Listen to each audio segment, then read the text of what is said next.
Hey, Fix It All here. 2005, 2004, 2006, really don't matter if you've got a car similar to this. Also the Altimas, we are putting air shocks, custom fitting air shocks on the back. So let me walk you over to the whole process and we'll figure out together if this is something for you or not. Alright, so first and foremost, I'm going to change the lower control arm. Brand new control arm. These things are really flimsy, they're thin, they bend, they twist. Over time the car will eventually settle, the back end will settle further and further as you know, these get older and wear and tear. So I'm going to change that. I got new springs. I got a new lower control arm. I'm also going to put tie rods in the back here and the bushings. So basically what we're going to do for the air shocks. Oh, did I mention that we were going to put air shocks on this thing? So anyway, this is how your shock sits, right in there. We take the shock out. We remove the bolt on the top. We've got custom hardware that comes with the air shocks, so bear with me here.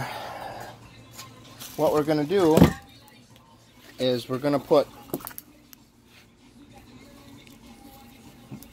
the new ring, the new rubber, the new nut.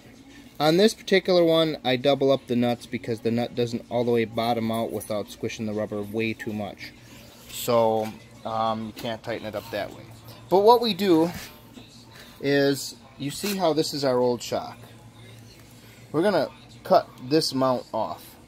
Put it in the vise.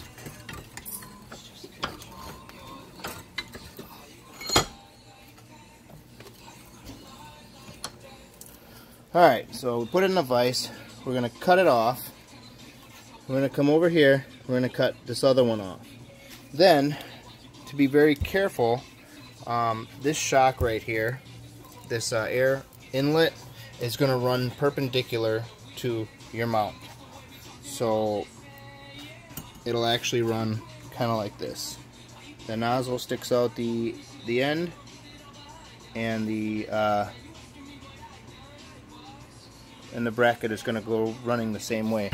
So if you're gonna run a bolt directly through here, that will be your arrow to line up the air port on the air shock.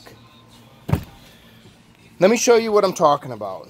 I know I'm just rambling, but forgive me. If you've got this car and you wanted to get the back end up, this is what you're doing.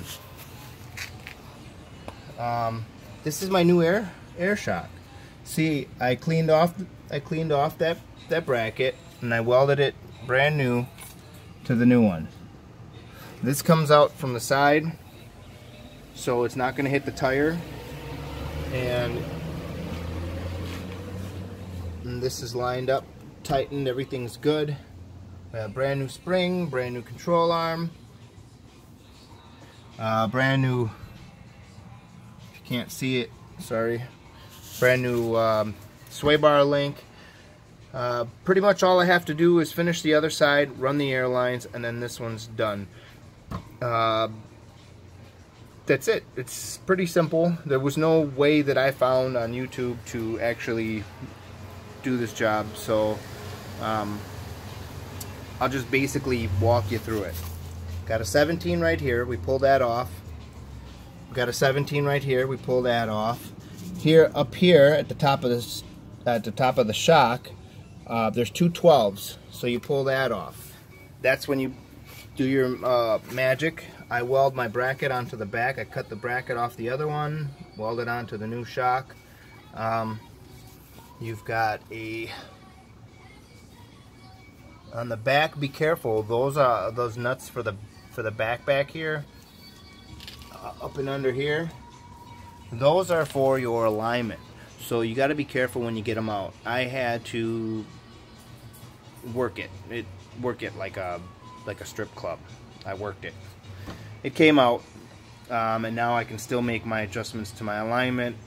when that comes, or someone else can if you don't have an alignment machine. Either way, it's pretty simple. Back here, I'm just going to get an L bracket. I'm going to put two screws in it, and you can put the air in from under here. I think the thing takes up to 200 pounds of air. My compressor only goes to 150. I'll probably only get to about 100 before I'm happy where the back end sits. This car is horrible. The back end fits 2 fingers between the fender and the tire, and the front fits my whole hand. So if you're trying to make your car look more uniform, this is the fix for you. Have any questions, leave a comment. Please hit the like button if this video helps you or gives you any idea on your endeavors to do this to your car. And also subscribe. I would really like having a bunch of subscribers. Right now I'm in the hundreds. Woohoo! So fixing it all. Nissan Maxima, Altima, over and... Oh wait, do you really want to see the part numbers? Sway bar links. Springs.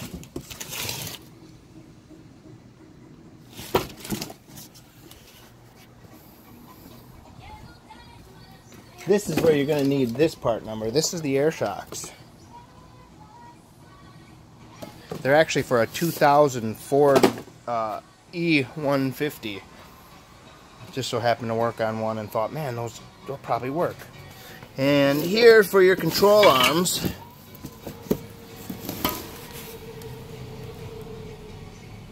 That's your control arms. So that's pretty much everything. Fix it all. Over and